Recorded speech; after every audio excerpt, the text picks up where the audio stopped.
Hello, ladies and gentlemen.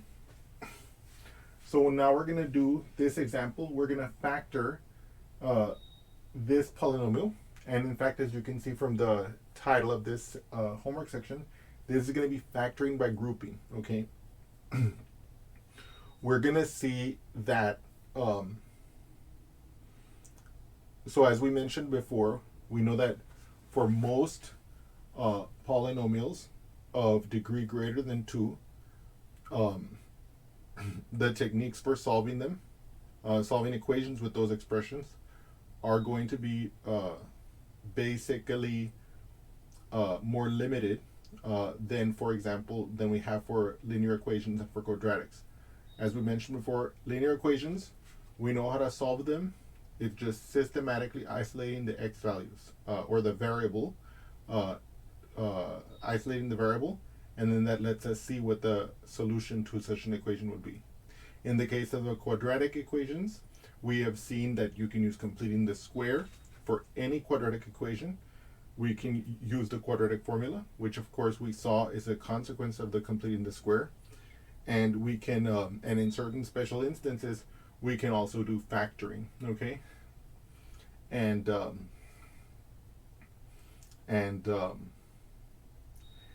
so now we've also mentioned that in the case of polynomials of degree greater than 2, there is not such a systematic approach. Now I mentioned that there is a cubic formula and there is a quartic formula. That is, there's like a formula similar to the quadratic formula for polynomials of order 3 and polynomials of order 4 respectively, but those are very unwieldy, and of course, if you want to look those up, I encourage you to do so, but they're not as they're not as convenient as the quadratic formula, and that's why they're typically not taught, okay? But so what I'm going to do in this section is I'm going to talk about this type of example, the factoring by grouping, in this homework set, and I'm going to talk about another type of special case in the next homework set, and then we're going to be using the rational roots theorem almost exclusively thereafter, and so without further ado, let's begin, okay? So the idea of factoring by grouping is that you can discern some pattern that will allow us to factor an expression. So typically, if we have an expression like this, you're going to be able to see some number or some factor that you can pull out of this pair and this pair, which will lead to a common factor being exposed. Now, having said that, I know that that's confusing, but once I show you, it's gonna make more sense. Okay. So I want you to look at this here, and I want you to look at what happens if I factor out an x squared from just these two terms in the front. If I pull out an x squared out of these two terms in the front, I ask myself, what times x squared gives me x cubed? X.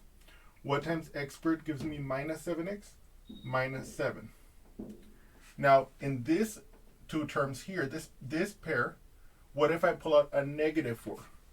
If I pull out a negative 4, what negative 4 times what gives me negative 4x? X. What times negative 4 gives me positive 28? A negative 7.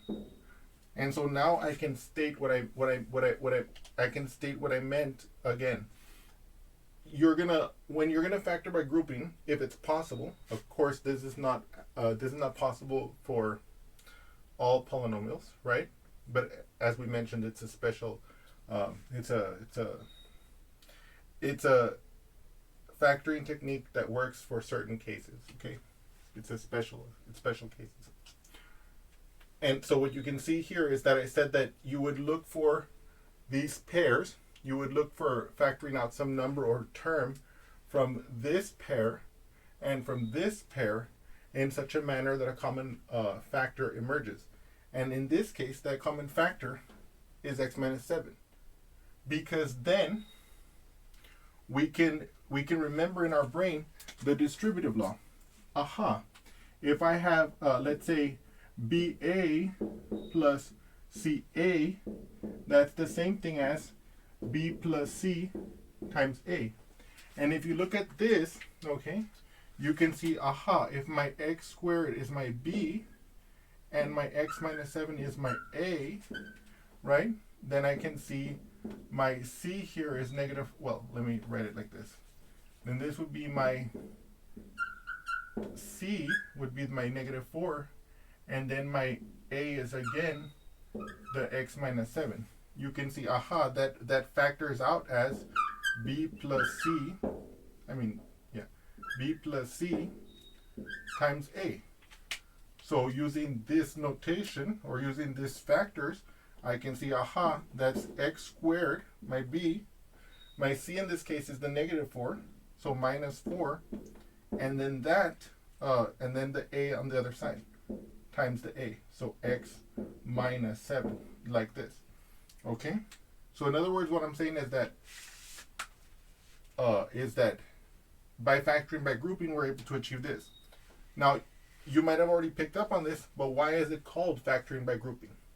If you notice, from this line to this line, what I did was I grouped the original polynomial expression into, in this case, 2 groups. And of each of those groups, I tried to figure out if it was possible for me to pull out a term from each of those groups respectively, such that some common factor emerged. In this case, from this group, I factored out a negative 4. And from this group, I factored out an x squared. And I was able to get the common factor, x minus 7, in each of these groups. And that's what then enables us, using the distributive law, as I demonstrated here, to then factor out the x minus 7, like this. Okay? And so this is the part that's referred to as the factoring by grouping. And let me see, what else was about, what else was I about to tell you about this? Let me see here. Stand by, please. Oh yes. So now we're here at this stage, and we might say, David, are we finished? Have we factored it all the way? And if you look at this briefly, I think you'll notice that we're not done yet. And it's at this moment that I want to remind you of an important fact. If you notice over here, we have the difference of squares formula. If I have a polynomial like x squared minus a squared, then I can factor that polynomial as x plus a times x minus a. So as an example, let's say, so I can think of common squares. I know 1 squared is 1, 2 squared is 4, 3 squared is 9, and so on. So if I write here, let's say x squared minus 9, I can see that this is actually 3 squared. So I can factor it like this as x plus 3 times x minus 3. Okay? This is a very important fact that I want you guys to always keep in mind. And if you know that fact, you can see, aha, right here, if you notice, right, I can factor this one as x plus 2 times x minus 2, okay? And then, of course, I bring this down next to it, okay? And so I have now factored this polynomial expression as this expression, okay? So now one of the important, so it basically, so let me clarify what this all means, okay?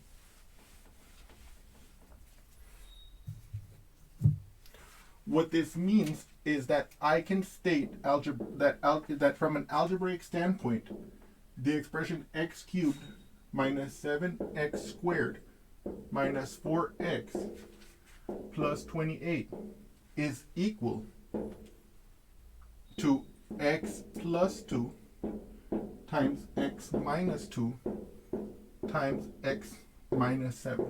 Okay? That's what it means to factor a polynomial expression. Okay? It means that these two are algebraically the same thing, and that you can replace this one with this one wherever this one is, or vice versa. If you have this expression, you can replace it with this one, okay, because they're equal. Okay.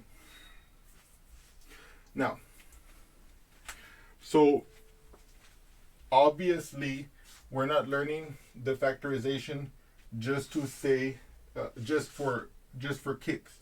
We're learning this factorization for a reason. And we remember when we were doing quadratics, we could solve quadratic equations by factoring in certain cases when a quadratic was factorable, right? And so in the same way, our interest in factoring an equation like this, which is a cubic equation in our case, because it has highest power 3, that's a cubic equation. What this technique allowed us to do, because we were able to factor it, we can say that let's say we wanted to solve the equation x cubed minus 7x squared minus 4x plus 28 equals 0. If we wanted to solve this equation, just as I mentioned before, because we factored it, we can replace this left-hand side with the factorization.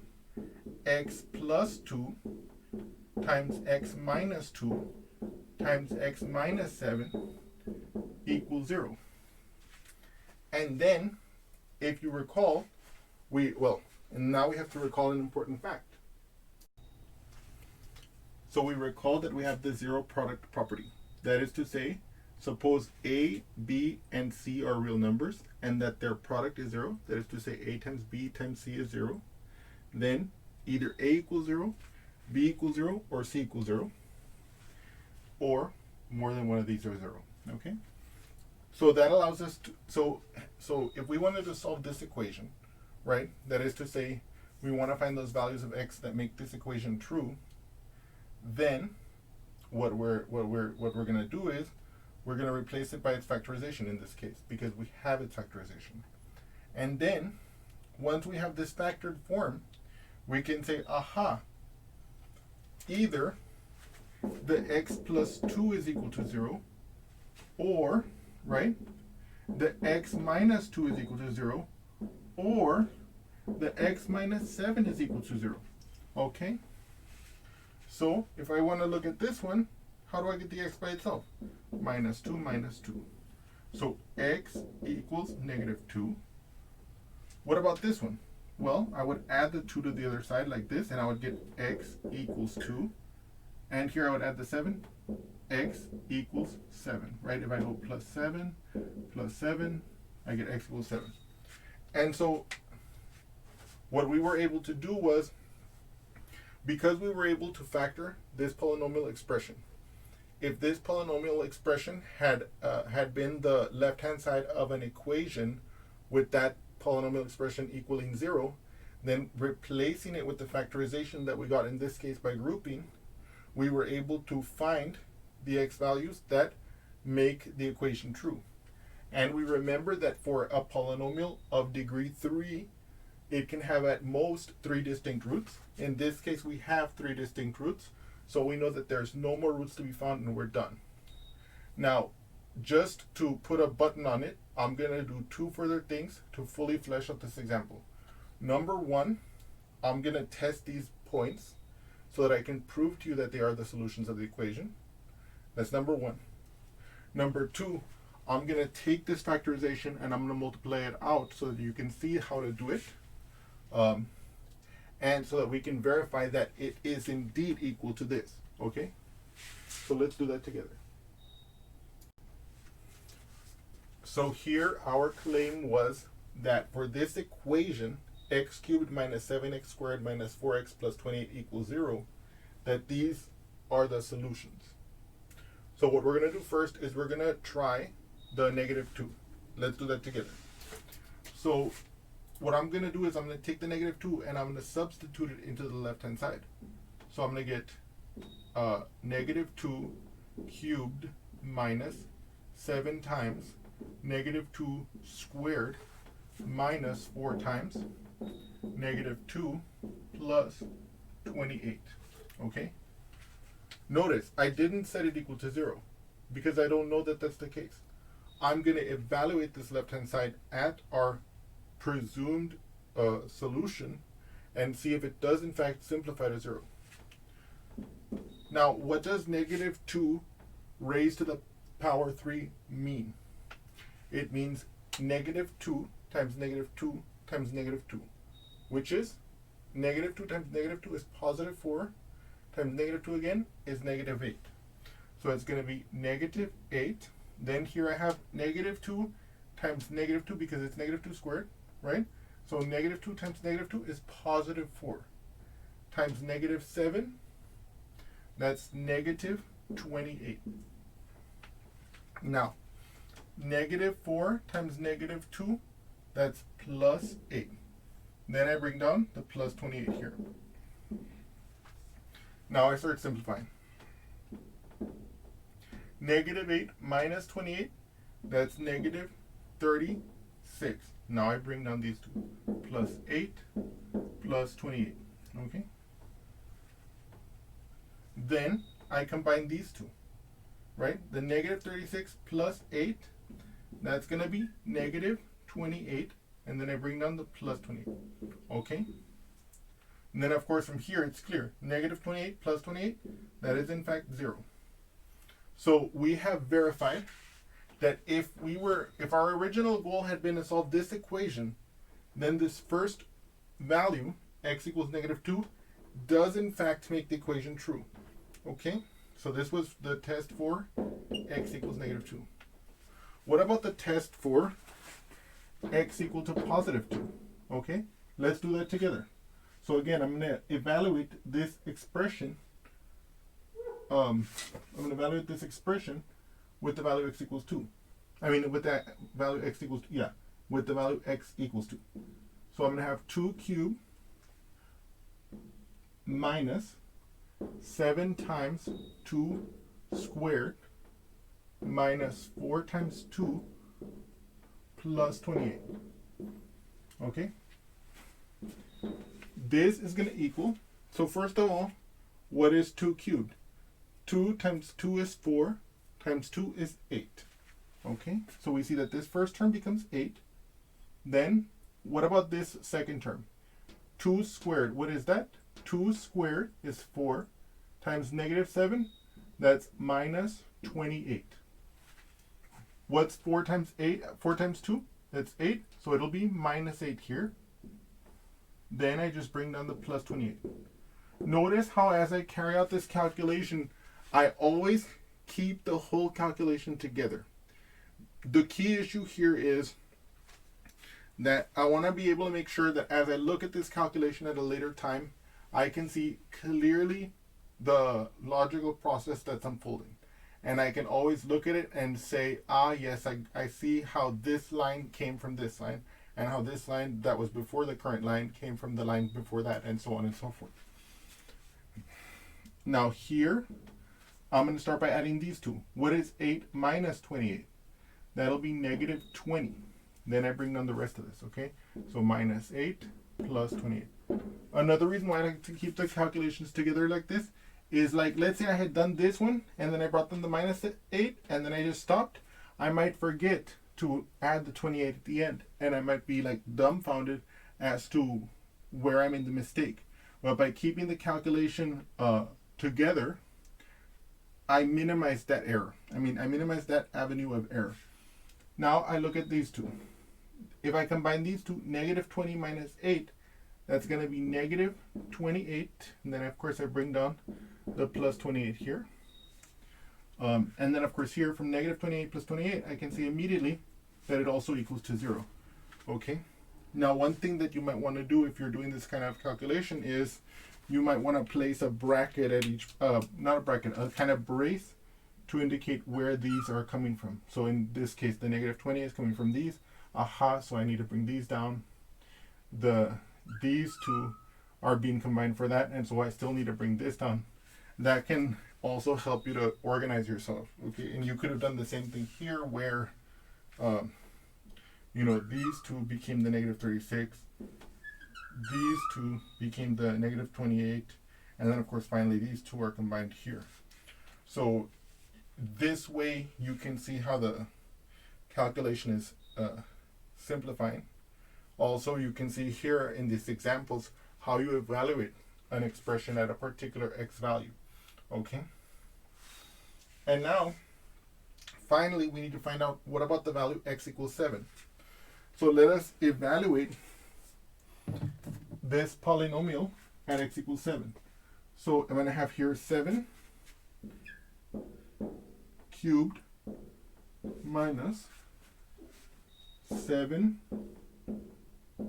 times 7 squared minus 4 times 7 and then plus 28 equals 0. Okay? So here I'm testing for x equals 7. Okay? I'm testing to see if it'll make this equation true. Now, 7 times 7 is 49. But what's 49 times 7? Let's do it together here. And what I'm about to do here, I would recommend that you do on a separate sheet of paper so it doesn't clutter your work, okay? But here I'm going to do it on the board so that we can both see it together. So we can all see it together, okay? So I ask myself, what is 7 times 9? That's 63. So I bring down my 3 and I carry my 6. I then ask myself, what is 7 times 4? That's 28. What's 28 plus 6? Well, 28, 29, 30, 31, 32, 33, 34. So I bring down basically the 34 and it becomes 343. So this 7 cubed can be replaced by 343. So this expression, oops, I put the equal 0 there, but it's not supposed to be there, right? Because we don't know that. We're testing. We're evaluating this expression at 7 to find out if that's true. So then this first term became 343. So then here, I'm going to do the exponent first. 7 squared, that's 7 times 7, that's 49. Times 7 again, 343. But it's a negative 7, so it becomes minus 343, right? What about negative 4 times 7? That'll be minus 28. And then I bring down the plus 28, right? Then, combining these two like this, I see, 343 minus 343, that's 0, right?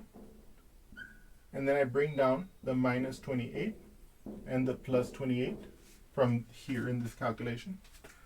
And then, of course, combining these two, obviously, I get that this is equal to negative 28, and then I bring down the plus 28. And then, of course, here you can see it's also 0. So what we have just shown here in these evaluations is that if our objective had been to solve this equation, where our polynomial expression had been set equal to 0, then these three alleged solutions that we got by the factorization are in fact really the solutions, because they actually do make this left-hand expression equal 0 when you plug them in, okay, or when you evaluate the expression at these respective values. The one final thing I want us to see is that the factorization does in fact multiply to give us the original cubic expression that we had, okay? So the key question is, so this is the factorization we got in the first part. So we basically claim in our minds, we claimed, okay, if this factors to this, then if I multiply this out, I should get this, okay?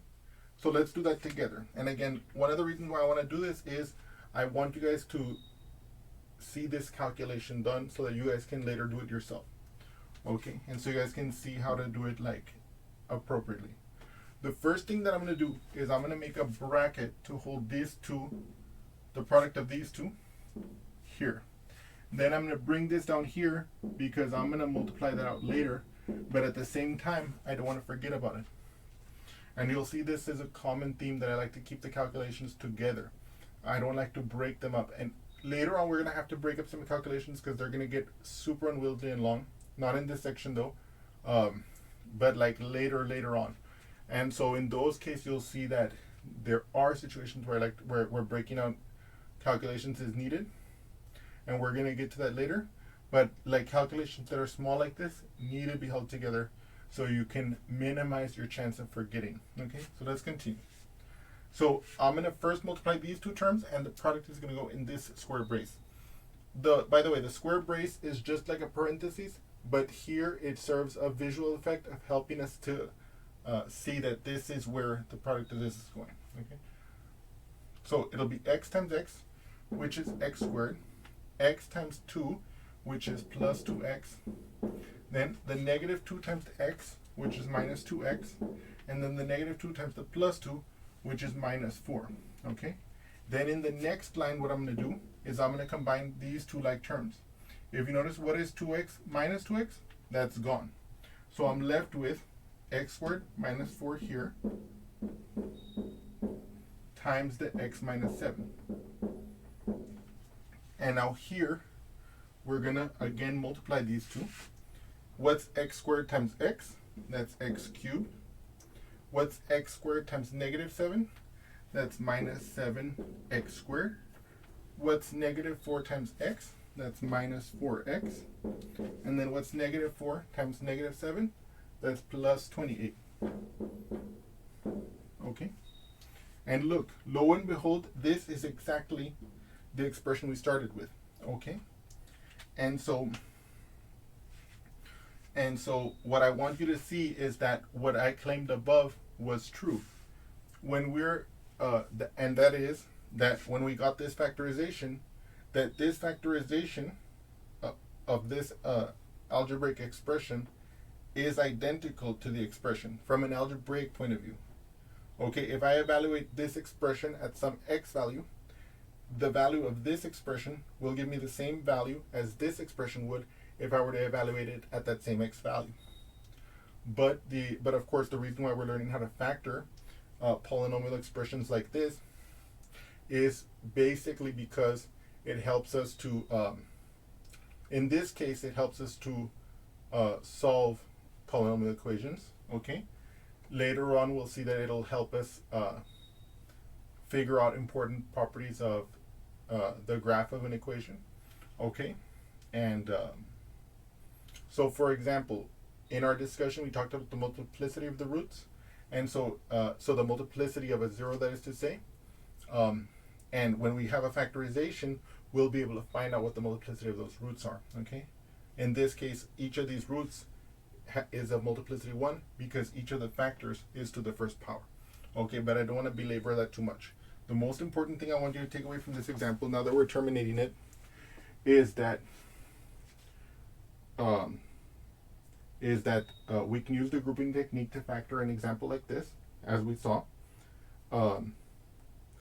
That factorization can replace this algebraic expression in any algebraic equation. So if I have this expression in an algebraic equation, I can replace it with the factored form. Okay. And in the event that we actually want to solve the equation where this expression is equal to 0, we set this one equal to 0 in its place, of course, and we then use the zero product property to get the zeros. We verify that those zeros, that those values do in fact make the equation, make that equation true, and also here multiplying it out, we see that in fact they are algebraically the same. Okay. I hope you have enjoyed this example, and I look forward to seeing you again soon. Thank you so much.